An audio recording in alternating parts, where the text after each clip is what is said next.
पूछते हैं शेर अफजल मरवत साहब से, जो PTI का एक बहुत अहम नाम है और अक्सर ख़ुद भी मुश्किलात और तनाज़ों की जद में रहते हैं। जी बहुत शुक्रिया मरवत साहब अपना कीमती वक्त देने का। सबसे पहले तो ये बताइए कि पार्टी के बाद जो रहनुमाओं के साथ आपके ज़ाती मामला चल रहे थे उनका क्या आलम है, और जब आप इमरान खान साहब से मिले जेल में तो उन्होंने आपको क्या नसीहत की? जी बहुत शुक्रिया।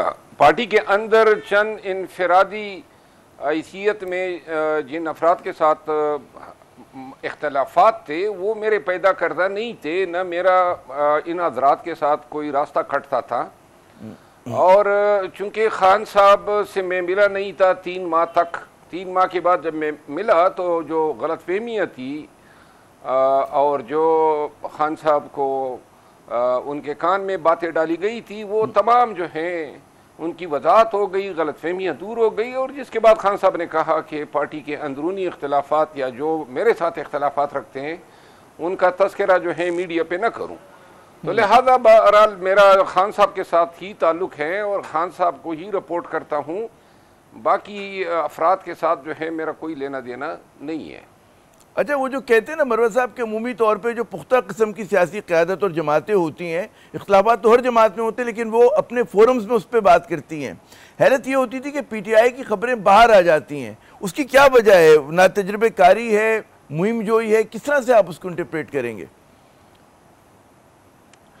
जी बदकिस्मती से पार्टी के अंदर जो है, खुद मैंने भी ऑब्जर्व किया था, कोर कमेटी या पॉलिटिकल कमेटी का इजलास जारी होता था और जो उधर कहा जा रहा होता था अचानक उसकी पटियां जो हैं वो मीडिया पे चलनी शुरू हो जाती थी। मेरा ख्याल ये है कि ये नापुख्तगी या फिर ऐसे लोग जो अपने मकासद के लिए पार्टी की खबरें या अपने पार्टी के अंदर अपने मुखालिफिन के ख़िलाफ़ जो हैं खबरें प्रोपेगंडा का इसे के तौर पे फैलाने के लिए ऐसी हरकतें करते थे जो इंतहाई मायूब और मायूस कुन था। पार्टी के सीनियर अफराद ने भी इसका नोटिस लिया और मेरा ख्याल है कि अब ये वारदातें कुछ कम हो गई है। अच्छा, ये जो बहुत बड़ा एक लोग वो करते हैं कि सवाल जो करते हैं कि अमूमन हम देखते हैं कि जब पार्टी के अंदर उसकी क़यादत, मरकज़ी क़यादत जेल में हो, मुश्किलात में हो, तो पार्टी जो है खलफशार के अंदरूनी तज़ादात और गुरोबंदी का शिकार हो जाती है। और PTI के बारे में ये बातें बहुत ज़्यादा आप देखते हैं कि मीडिया की ज़ीनत बनती रहती हैं।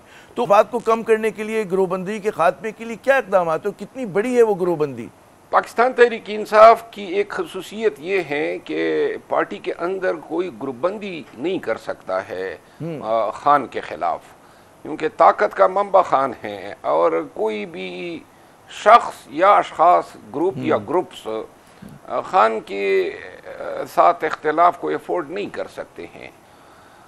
ये तो एक तरफ रही। जहाँ तक पार्टी के अंदर लोगों के अपने मफादात पे या अपने नुक्ते नज़र पे इख्तिलाफात है, वो इख्तिलाफात हल करने का कोई परमानेंट कोई बॉडी नहीं है। अभी रिसेंटली एक हफ्ता कबल ये तजवीज़ आई थी कि आरिफ अलवी साहब की सरबराही में पार्टी में एक मसालियाती कमेटी होनी चाहिए, और मेरा ख्याल ये है कि एक अच्छी तजवीज़ है, क्योंकि जगह जगह पे इख्तलाफात हैं और इन इख्तलाफात का हल बहुत ज़रूरी है, ख़ुसूसन ऐसे वक्त में जब पार्टी को इत्तेहाद या गांगत और इत्तेफाक की ज़रूरत है।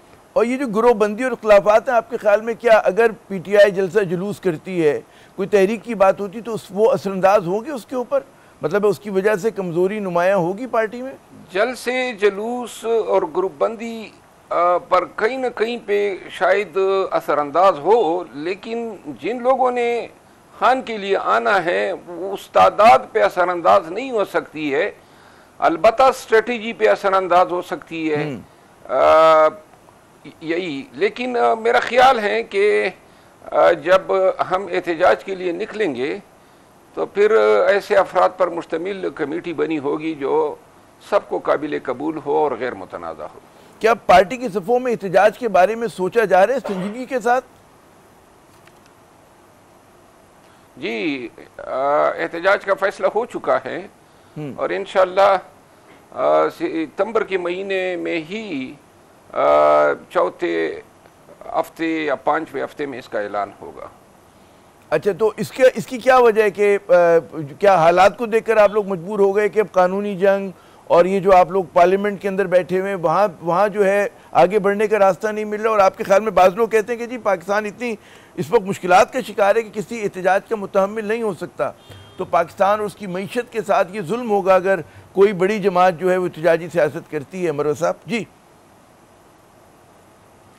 पाकिस्तान को मेरे ख्याल में बड़ी शिद्दत से एहतजाज की ज़रूरत है, क्योंकि मईशत जो है वो तो 76 सालों में संभलने नहीं पा रही है।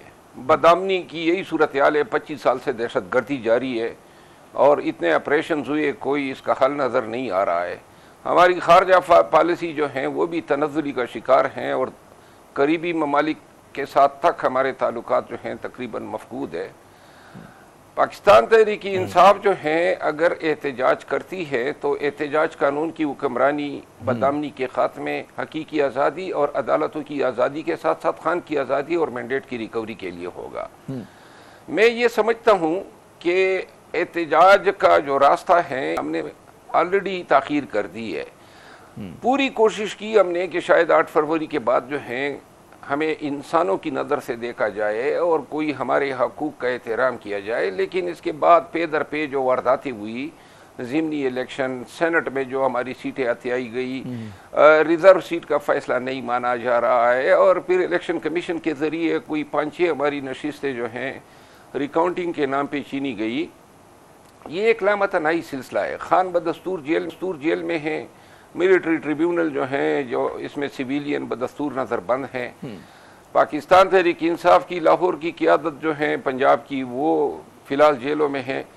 तो लिहाजा अपने तई हमने काफ़ी इंतज़ार किया कि शायद इनको इदराक हो, लेकिन अब वो बज़ोर बाजू, बल्कि मुनासिब ये लफ्ज़ होगा कि अपने बदमाशी के ज़ोर पे हमें सीधा करने की कोशिश कर रहे। अब हमारे पास कोई रास्ता नहीं रहा सिवाय इसके कि कुल के एहतजाज करके सामने आ जाए, या तो जो है ये अपना दिल ठंडा कर लेंगे और जिस तरीके से हमारे ऊपर वहशत बर्पा करना चाहते हैं कर ले, और या फिर जो है अवाम जीत जाएंगे सड़कों पे, रोडों पे, और एहतजाज जो हैं वो फतह से हमकनार होगा और पाकिस्तान के लोग जो हैं हकीकी आज़ादी को पूरा होते देख सकेंगे। मरवा साहब, ये जो ख्वाब है कि जी एहतजाज होगा, आप पुराने सियासी कारकुन हैं, रहनुमा हैं और आपकी नज़र तारीख़ पर भी है। पाकिस्तान में तारीख़ी तौर पे कभी अवामी एहतजाज की वजह से तो हुकूमतें नहीं बदली जो अब तक की तारीख़ है, तो आप क्यों पुरुमीद हैं कि ऐसी कोई तहरीक चल पाएगी? कि हमारी कौम का वो मिजाज है और क्या मतलब है कि वो नौयत यहाँ तक आ गई? क्योंकि बांग्लादेश तो हम नहीं है कि बहुत ही होमोजीनियस किस्म की सोसाइटी हो और हम निकलेंगे और चीज़ें तब्दील हो जाएंगी। बड़ा मुल्क है, कोयटा में एहतजाज होता है, कराची को फ़र्क नहीं पड़ता, कराची एहतजाज करता है तो इस्लामाबाद और लाहौर सुकून में होते हैं। आपको क्यों पुरुमीद है कि जी एहतजाज आपका जो है वो कामयाब होगा? जनाब, पाकिस्तान में हालात जो है अब इस नेज पे आए हुए हैं, महंगाई से लोग तंग हैं। तारीख में इतनी महंगाई कभी नहीं, तारीख में इतनी बदनामी कभी नहीं थी, और फिर पाकिस्तान की 76 साल तारीख में कभी भी रियासत कुल के इस तरह डंडे के जोर पे अवाम को जानवरों की तरह और रेवड़ समझ के धकेलने आगे नहीं बढ़ी है। ये घरों से लोगों को उठाया जाना, अगवा किया जाना, चादर चारदीवारी का तकद्दुस पामाल होना, किसी को झंडा न उठाने देना, ऐसी हरकत व सकनात कभी तारीख में किसी ने नहीं देखी। तो लिहाजा ज़ुल्म और जबर का जो पैमाना है वो अपनी आखिरी हदों को छू रहा है। पाकिस्तान में पहले इस तरह कभी हुआ भी नहीं था, लोग मजबूर हो गए हैं और नफरत सी हो गई है इस निज़ाम से कि ये किस तरह की हुकूमत और हुकूमत के इदारे और पुलिस और ब्यूरोक्रेसी मिल के अवाम के साथ ये सलूक रवा रखे हुए हैं। इसका कोई खात्मा तो नज़र ही नहीं आ रहा है। और क्या हमने इसी हालत के साथ समझौता करके ऐसी ही जलील जिंदगी गुजारनी है? तो इससे बेहतर ही है कि आदमी एक जदोजहद कर ले, कमर कस ले। बाकी ज़्यादा से ज़्यादा अगर 3 लाख लोग या 4 लाख लोग बांग्लादेश में निकल के वहाँ नाइंसाफ़ी जुल्म जबर के ख़िलाफ़ हुकूमत का दड़न तख्ता कर सकते हैं, तो क्यों कर पाकिस्तानी नहीं निकल सकते? और फिर पाकिस्तान तहरीक इंसाफ जो है उनको लेकिन मेरे ख्याल में ख्वाहिश ये भी होनी चाहिए कि भाई गुफ्तो शुनीद के ज़रिए, आइन और कानून के ज़रिए कोई राह निकले। अच्छा, मैं एक और मौजू पर आता हूँ। आपके मतलब है सिर्फ ये नहीं कि जो आपके नकाद हैं, जो आपके क्रिटिक्स हैं, आपके जो बहुत सारे चाहने वाले उनसे भी अगर हम बात करते हैं तो उनका कहना होता है जी बड़ा पार्टी बहुत मकबूल है, लेकिन फैसले ऐसे किए गए कि जिसकी वजह से उनकी मुश्किलात में इजाफा हो गया। फिर इदारों पे जो तनकीद की गई वो भी उसी पैराए में देखी जाती है कि जी आप लोगों ने मतलब है कि सही हदफ का तयन नहीं किया। अगर आप सिर्फ अपने सियासी हरीफ निशाना बनाते तो गालिबन ज़्यादा पुरअसर रहते। फिर बहुत सारे महाज इकट्ठे खोल लिए, तो कहीं पे खुद तनकीदी इस बात के साथ है कि जी गलतियाँ बहुत हो गई हमसे। जी मैं आपकी इस बात से इत्तेफाक करता हूँ। हम फरिश्ते नहीं हैं और पाकिस्तानी सियासत में गलतियों का इर्तिकाब हुआ है, लेकिन जो है इन गलतियों से शायद हमने सीखा भी है और आइंदा जो है कोशिश यही होगी कि ऐसे गलतियों का आयादा न किया जाए। बाकी आपकी इस बात से मैं इत्तेफाक करता हूँ। और एक बात आपने कही, जो एहतजाज का रास्ता है, अगर इससे कबल कोई डायलॉग का रास्ता जो है वो अपनाया जाता है और डायलॉग के ज़रिए मुल्क में सियासी हम आहंगी और तमाम मामलात को डिस्कस करके आईन और कानून के ताबे बनाने की कोशिश होती है, तो हम इसे खुशाइन कहेंगे, तस्वुर करेंगे, हम इसको वेलकम करेंगे। अच्छा, दूसरी बात ये बताइए कि एक बात आपने कही, वो ज़रा मैं वाज़े कर दूं, शायद इससे पहले इस पहलू पे मैंने बात नहीं की है। ये जो आपने कहा ना कि इदारों को जो है वो टारगेट किया गया, यहाँ एक चीज़ मैं वाज़े कर दूं कि बदकिस्मती है कि बहुत सारे लोग जो हैं जो पाकिस्तान तहरीक इंसाफ से वाबस्ता हैं, बिलखसूस सोशल मीडिया के ज़रिए और ओवरसीज़ है, माजी में कुछ लोगों के बेकावे पे जो कोर्ट मार्शल शुदा लोग हैं, उन्होंने इदारों के ख़िलाफ़ जो हैं, एक तो जायज़ तनकीद बनती है वो हम सब करते रहते हैं, लेकिन अखलाकी दायरे से निकल के अफराद पे या इदारों पे ऐसी तनकीद की गई कि जिसका खमियाजा पाकिस्तान तहरीक इंसाफ को और ख़ान को भुगतना पड़ा।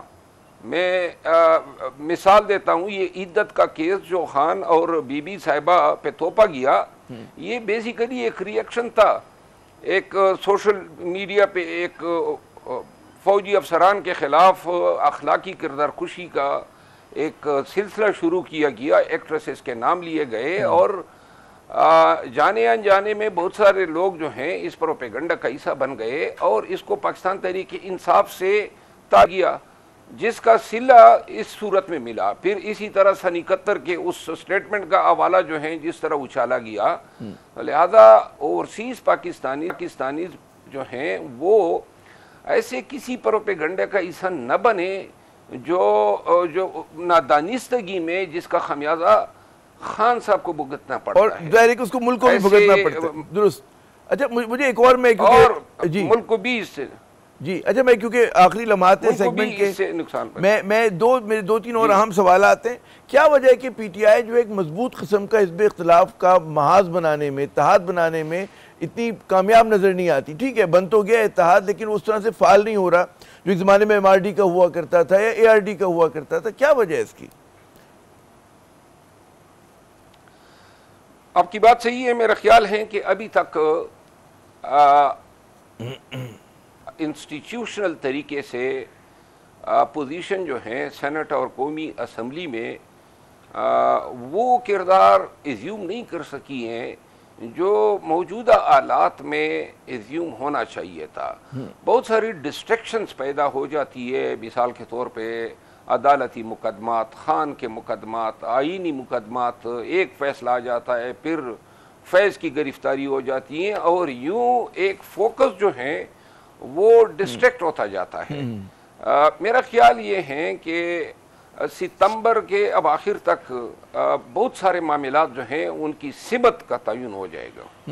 अच्छा, एक और बहुत लोग बहस कर रहे हैं कि पीटीआई की क़यादत मुसलसल इसरार करिए कि जी अगर हम मुज़ाकरात करेंगे तो हम इदारों के इस्टेब्लिशमेंट के साथ करेंगे।